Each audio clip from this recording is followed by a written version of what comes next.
Muito obrigada, Rebeca. Agora eu passo a palavra para o professor Gustavo Xavier Chacon Rosales. Ele possui mestrado e doutorado em Química pela Universidade de Zulia, na Venezuela. Desde 2015, desenvolve atividades de pesquisa como pós-doutorando adscrito ao Departamento de Química Orgânica do Instituto de Química aqui da URGS e como professor colaborador do Departamento de Química Inorgânica. Possui experiência nas áreas de química organometálica e catálise, com ênfase em química sustentável e energias alternativas mediante o uso de líquidos iônicos. Além disso, desde 2017, ele atua como coordenador do projeto Araguaney Avesol, da Rede Marista, para apoiar no acolhimento dos migrantes venezuelanos. Professor, por favor. Muito obrigado, Aline. E confesso que também fiquei um pouco cansado, sobretudo pela última parte, de ajuda, de apoio, acolhimento aos venezuelanos, porque na verdade é muito trabalho, tem que ser reconstruída. Falar de reconstrução de uma sociedade que está destruída é muito forte, e tentar reconstruir essas bases é um trabalho que precisa de muitas horas e precisa de muito poucas horas de sono. Então, nesse sentido, a minha fala de hoje, que vai dirigida a esses muros invisíveis que confrontam estudantes refugiados que vêm da Venezuela, precisamente esses muros invisíveis é colocado a minha fala como estudantes venezuelanos no Brasil. Há muros invisíveis, impulsos dimensionais. Bom, como a Aline falou, eu sou coordenador do projeto Araguaney, que precisamente visava tentar dar esse acolhimento aos venezuelanos que estão chegando. Todo mundo já observou, já todo mundo escutou das nossas notícias acerca da situação, da crise humanitária que estamos passando. Prevendo essas situações que agora estão sendo tocadas, desde o ano 2017, nós juntamos um grupo de venezuelanos vendo a possibilidade de acolher aqueles que chegavam inclusive com roupa de corpo. Chegavam sem nada, chegavam nesse frio, e obviamente isso, para nosso clima, que é um clima tropical, 35, entre 25 e 35 graus, é bastante forte, uma temperatura de até às vezes no campus de -2, que já vi. Foi desenvolvido um projeto que foi apresentado para a Rede Marista, e eles dão esse acolhimento, e neste momento temos bastante receptividade. Além disso, recentemente recebi o convite para formar parte da ONG África do Coração, e sou também voluntário, coordenador de projetos de desenvolvimento para imigrantes. Bom, a minha fala de hoje vai ser, obviamente, dos muros invisíveis, esses empecilhos que temos, todos os primeiros imigrantes, depois esses estudantes que chegam no Brasil, e que precisamente esses muros invisíveis, para poder falar deles, para poder conhecer esses muros, temos que saber qual é a origem deles.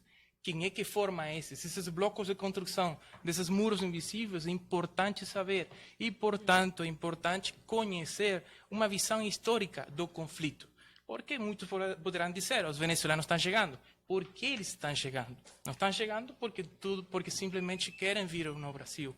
Tem uma razão, e essa razão vai ser observada hoje, ok? Para vocês. Essa visão, primeiro, de imigrante passando a fronteira, passando todas as penúrias que inclusive a Rebeca falou, que são bastante difíceis para nós como imigrantes, e depois sendo focalizado na parte de estudantes. Aí irei tocar algumas coisas que achei muito interessantes do que a professora Denise falou, e que até hoje vou trazer para meio um bate-papo aqui, né? Se for possível, por supuesto. Então, bom, começando. Ok. A minha fala vai ser feita, um sumário, precisamente uma introdução e contexto histórico do conflito venezuelano. Falarei do início e as causas, rapidamente, para entrar em contexto. Farei, então, depois uma crise existencial de estudantes migrantes, estudantes que vêm, que saem do seu país e dizem, o que eu fazer? Para onde eu vou? Não sei o que fazer. Farei, obviamente, depois um depoimento porque esses venezuelanos que estão chegando têm uma situação e qual é essa situação e que impulsa eles para dar esses saltos, esses pulos dimensionais para poder vencerem esses muros invisíveis. Perspectiva no futuro, umas considerações finais e um agradecimento. Uma fala mais ou menos 20 minutos. Bom, espero não ser muito longa, espero não ter muito alongado. Bom, a introdução e contexto histórico, a Venezuela, durante o século XIX, Venezuela sofreu agitação política, muita autocracia, sendo que permaneceu dominada por caudillos regionais até meados do século XX.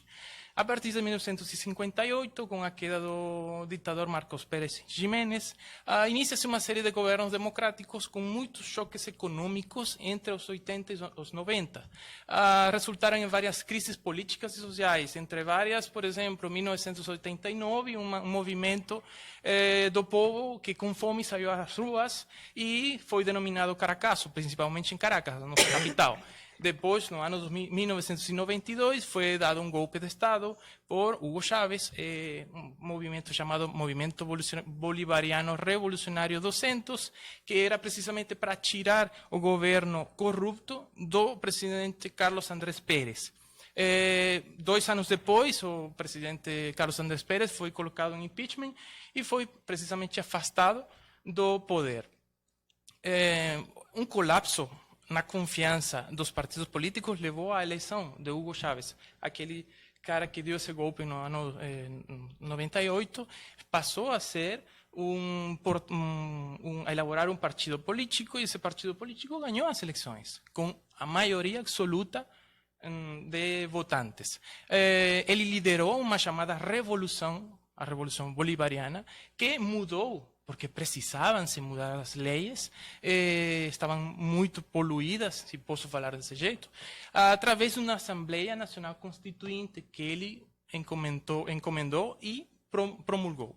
Bom, entre as características desse governo de Hugo Chávez Frías foi a política de bem-estar social, reestruturação econômica baseada na distribuição equitativa das riquezas da nação.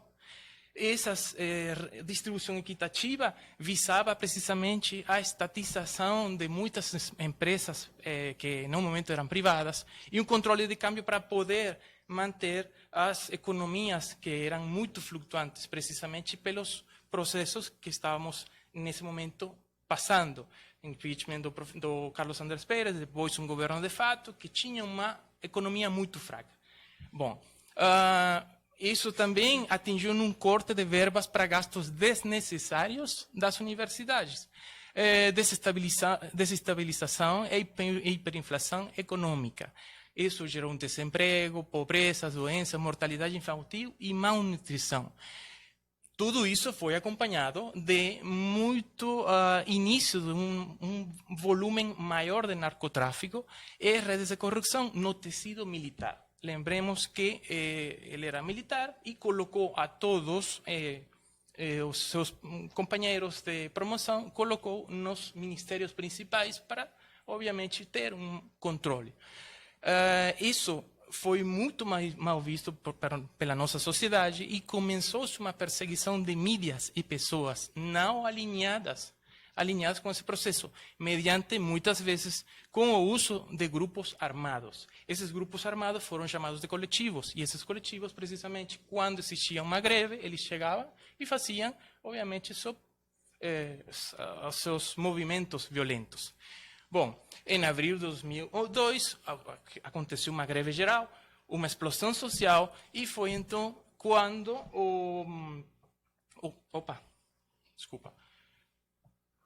Foi então quando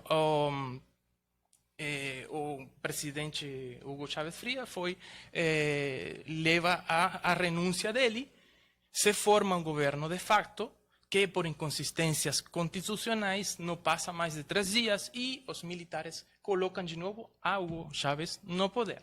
Ele volta, regressa ao poder, assume a presidência e então começa um período de recrudescimento de perseguições e violações aos direitos principais, contra a propriedade privada, a dissidência, a Igreja Católica, as mídias, expulsa empresários e governos da região.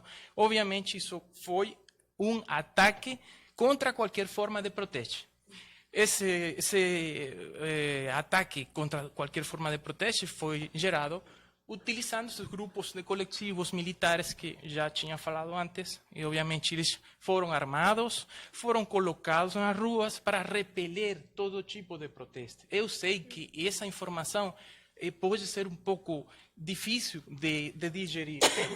Imagine para mim falar dessa situação, sei, mas são as realidades que temos. Foi o que aconteceu no meu país e é o que venho contar para vocês aqui. Isso que vocês estão vendo é precisamente os grupos armados que foram colocados e que basicamente tentavam, como eles falavam, era tomar Caracas para defesa da revolução. Era uma defesa da revolução. Obviamente, eles tinham os seus objetivos, eles queriam defender a sua revolução, como qualquer faria, ok? Porque estava sentindo os ataques de outras partes. Mas quais eram esses ataques? De quais ataques eles defendiam a revolução? Bom, qualquer poderia dizer a revolução foi atacada, foi vítima de muitos ataques estrangeiros. Ele falava que era da direita, falava que não deixavam ele governar, etc. A realidade, desde o ponto de vista venezuelano, que pode ser acompanhado por qualquer mídia, por qualquer venezuelano, e qualquer pergunta que vocês podem fazer, é que esses ataques da revolução, feitos à revolução, eram feitos por pessoas que estavam nas ruas fazendo greve, porque não tinha medicamentos nos hospitais, porque existiam muitas mulheres ganhando bebês nas salas de atendimento dos hospitais, ok? Não existiam medicinas, e ainda não existem medicinas. Na real, era uma crise geral de medicamentos, uma crise humanitária que praticamente detonou o país todo e detonou os hospitais. Obviamente, tu não tem saúde pública, vamos ter em algum momento uma crise social, uma explosão. Obviamente, essa explosão social estava sempre acompanhada por esses grupos de coletivos que eles faziam as suas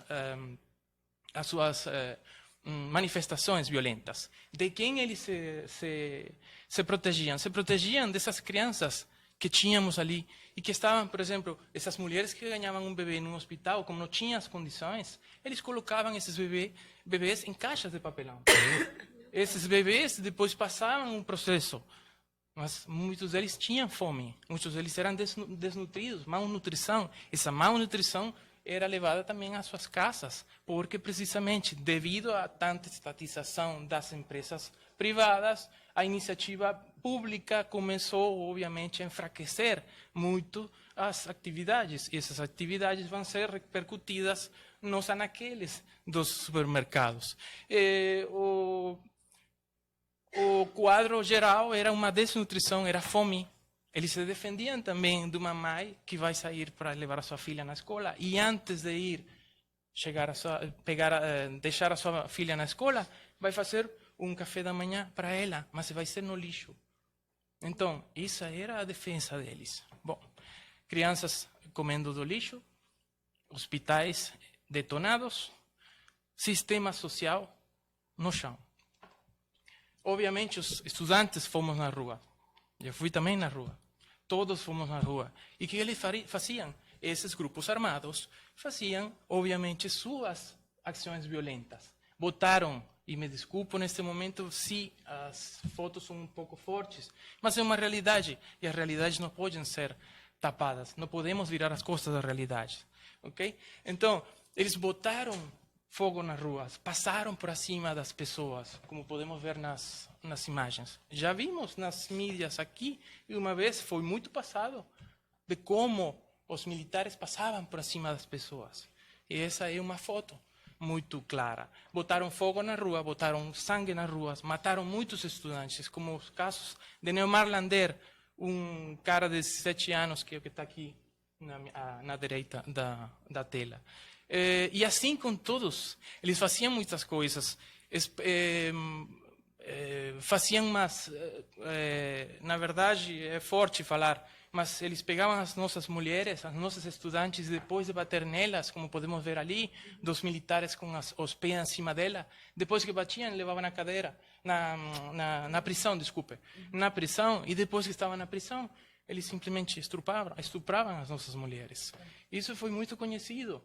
De isso eles se defendiam precisamente do fato de que uma mulher tinha que passar a fronteira do Brasil ou da Colômbia com o seu filho em braços para depois de passar a fronteira vender ou dar de presente a sua criança porque simplesmente sabia que ia morrer de fome.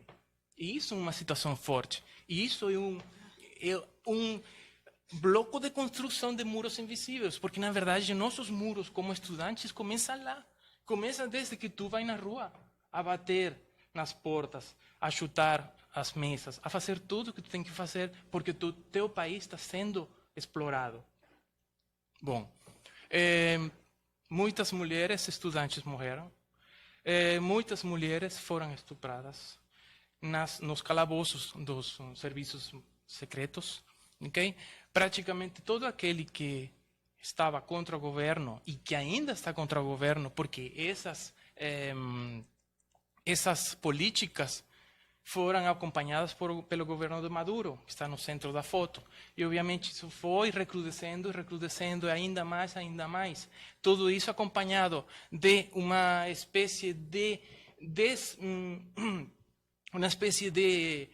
socavamento dos sistemas elétricos, dos sistemas da aparatagem elétrica do nosso país, que virou, obviamente, uma crise elétrica. Em Venezuela não temos eletricidade. A última vez que aconteceu uma queda de eletricidade foram 72 horas sem eletricidade. Obviamente, todo o país se paralisa. Então, é uma situação crítica, é bastante crítica. Nesse sentido, chegamos numa crise existencial. Depois de vermos todas essas fotos, como não chegar nessa crise existencial? Como não fazer uma pergunta? Como não fazer essas perguntas? O que fazer quando o percurso das situações sugira a perda total do Estado de Direito, da justiça, do senso comum? O que fazer quando o sistema de governo se quebra conformando um Estado falido, que rouba, prostitui, assassina seu povo carente? O que fazer e como lutar sem forças perante a falta de medicamentos para aliviar a dor que produz uma doença terminal, por exemplo, câncer?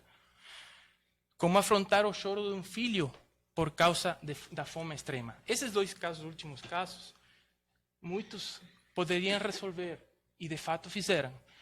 Aqueles que tinham essa dor por doenças terminais como câncer, por exemplo, 5 pacientes de um hospital conhecido foram lá em cima, no último andar. Isso foi muito conhecido. E se atiraram simplesmente porque não tinham como tomar o medicamento. É forte, é bastante forte.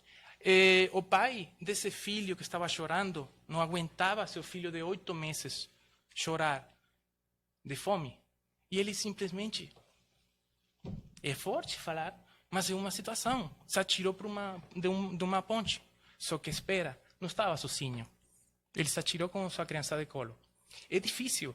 É uma situação um pouco difícil poder falar de como surgirem universidades que não têm as condições, que estão destruídas, que estão alienadas, presas no tempo, como o caso da minha universidade, que agora me passaram umas fotos, não compartilhei aqui, mas passaram umas fotos e essas fotos estavam todo em zero, porque não existe eletricidade, não tem condições de ter laboratórios, tu não tem como estudar. Então, o que tu faz? Já que tu vê tantos muros que tu tem desde o teu país, tu tem que fazer alguma coisa. E muitos, por exemplo, conseguem ter, aqueles afortunados conseguem exercer um único direito, que é emigrar. Essa aqui é a fronteira com Colômbia. Olhem aí como, num dia de imigração, podem passar até 200 mil pessoas nesse dia, desde Venezuela a Colômbia. Daí eles começam a passar... Mais uma? Tá. Daí eles começam a passar, fazem grupos para começar a caminhar, passando a fronteira da Colômbia, como viram, depois passam em Colômbia, continuam caminhando, passam o páramo, um páramo muito forte que tem em Bogotá, e esse páramo Tem muitos cadáveres de venezuelanos ali, porque morrem de frio, precisamente. Depois que isso acontece, quando chegam em Peru, Equador, etc., estamos falando de uma caminhada total que fazem os imigrantes venezuelanos. E, obviamente, ali tem estudantes.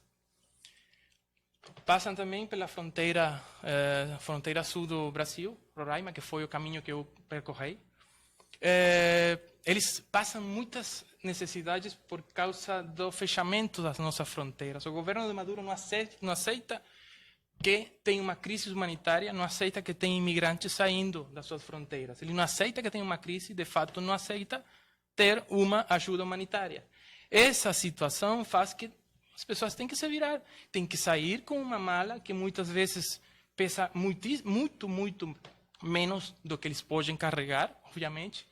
Eu, por exemplo, passei a fronteira e tinha 40 quilos na minha mala, só que depois tinha que jogar tudo no lixo. Daí tu fica praticamente como tu vejo o mundo. Tu vejo o mundo largado e pelado. Assim tu chega. Então, bom, mas isso não quer dizer que tu não vai ir para frente, porque tu tem família e tu precisa sair. Tu precisa melhorar as tuas condições. Isso que muitos estudantes fazem e passam pelos caminhos verdes para cruzar a fronteira. Só que os caminhos verdes também são controlados pelo governo do Maduro, pelos militares do Maduro corrupto, que fazem pedágio ali, param eles, até que qualquer se desespere e começa a oferecer dinheiro. Ah, mas eu pago o que seja. Eles vão e fazem um negócio e, na verdade, temos uma rede de exploração.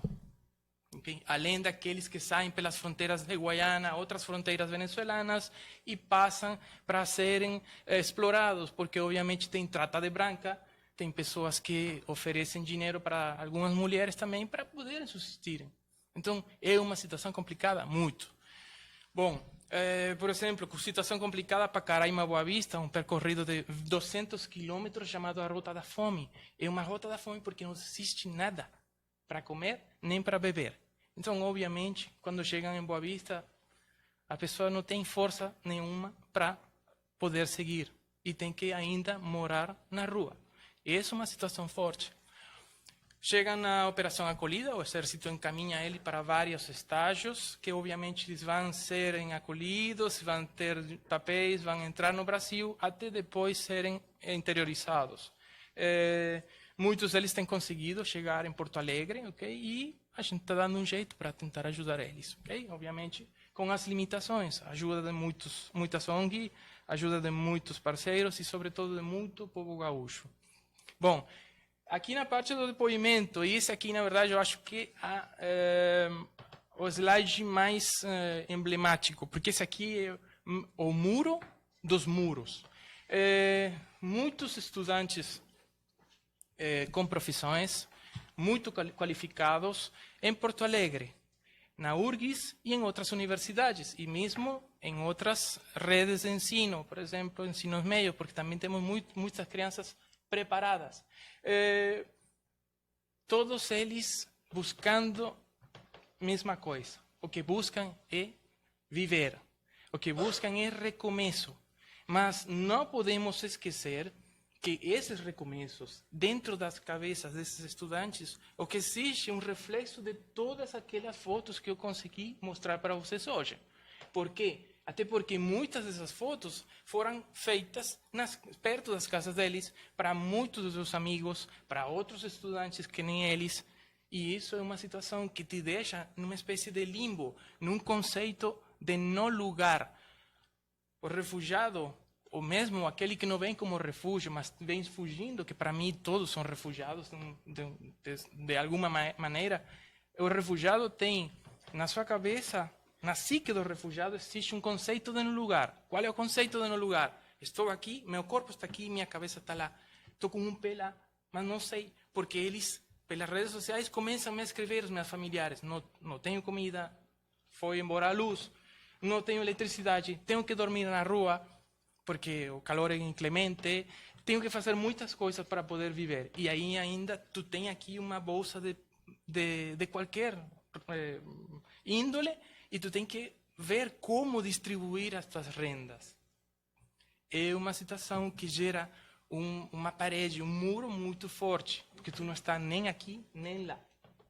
Muitos deles confrontam um muro forte também, como é o caso da revalidação. E a maioria de todos eles aí, incluindo eu, estamos afrontando esse processo de revalidação. As coisas têm melhorado. No entanto, posso falar de Cristina Hernandes, a primeira que sai embaixo das letras. Cristina Hernandes, minha esposa, ela conseguiu fazer a revalidação do seu título de dentista e agora está exercendo profissionalmente normal. O que acontece?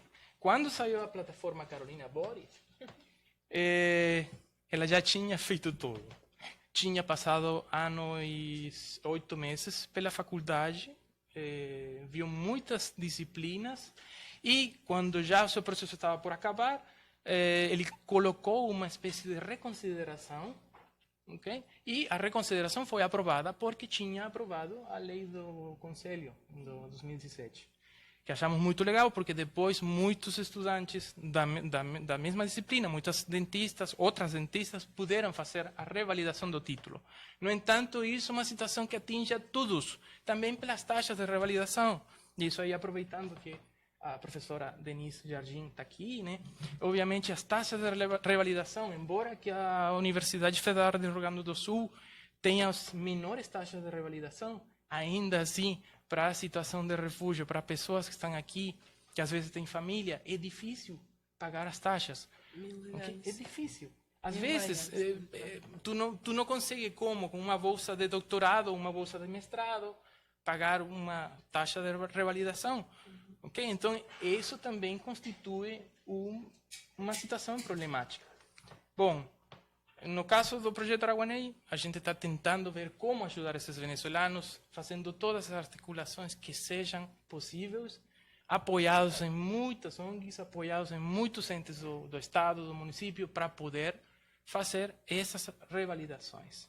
Bom, finalmente, nas considerações finais, que quero fechar a minha fala, não sei quanto tempo já levei, mas Venezuela, para quem não saiba, ou não queira saber mais a parte geográfica, a Venezuela é um país que está ao norte do sul, um país que tem neste momento a migração inédita de pessoas na América do Sul. É inédito, nunca tinha sido feita uma migração tão grande. Aproximadamente 4 milhões de pessoas têm saído da Venezuela.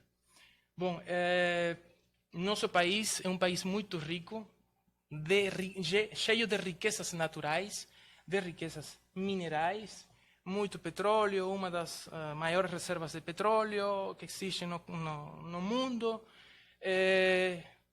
mas, sobretudo, a sua gente, as pessoas desse país. É a maior riqueza que temos e a maior riqueza que devemos preservar. Obviamente, neste momento, nosso país está passando por essa situação, porque uma caterva de loucos, uma caterva de assassinos, genocidas, estão fazendo com o nosso país uma loucura. Essa loucura, no meu ponto de vista, e acho que no ponto de vista de todos, a maioria daqueles venezuelanos que estão aqui deve ser detida. Como? Não sei. Mas não adianta depois para as relações internacionais, não adianta depois para a comunidade internacional dizer não sabíamos. Porque está acontecendo, está se sentindo e tem que ser detida. Tem que parar essa situação ao custo do que seja. Como? Não sei. Eu não sei como seria, mas existem os caminhos e os caminhos estão traçados. Bom, finalmente quero agradecer a todos vocês pela escuta aqui, tanto que falei, né? Mas é um tema bastante sensível. Bom, agradeço muito a BSOL, a Rede Marista, o CIBA Imigrações, ao Fórum Permanente de Mobilidade Humana, que também faço parte dele, a Orquestra Sinfônica de Porto Alegre, pelas aperturas que está tendo com os nossos filhos do Sistema Nacional de Orquestra, que estão conseguindo entrar na OSPA e poder exercer novamente a sua paixão, que é a música. Por último, agradeço muito ao Instituto Latino-Americano de Estudos Avançados, na pessoa da Aline, do professor, eu quero estender, e principalmente ao povo gaúcho. Vocês têm uma fortaleza enorme. O povo gaúcho é extremadamente acolhedor. Se vocês me perguntam, não, é que o gaúcho é muito barrista. Não. Desculpem, pode ser barrista para Grêmio, para Inter, para aqui. Quando me perguntam, eu falo assim, não sei. Inter? Que isso aí não sei. Grêmio? Não sei. Eu torço para a Venezuela, né? Mas é assim, a torcida é normal, isso é tudo bem. Só que a torcida tem que ser para esporte. A torcida não pode atingir nas pessoas. E finalmente quero dar uma reflexão para vocês. Para mim, como imigrante, vendo tudo o que já aconteceu, o que está passando, o que pode acontecer, e vendo como são vocês acolhedores, posso dizer que não existem cores, não existem torcidas que não sejam mais do que o esporte. Não existe nem direita, centro, superior, inferior, azul, verde, vermelho. Não existem essas cores. Existem só dois times importantes, os bons e os malos. E vocês têm que saber em todo momento, crianças, vocês que estão nascendo, que estão crescendo, têm que saber que se posicionar num ponto, ou malos ou bons. Muito obrigado pela escuta.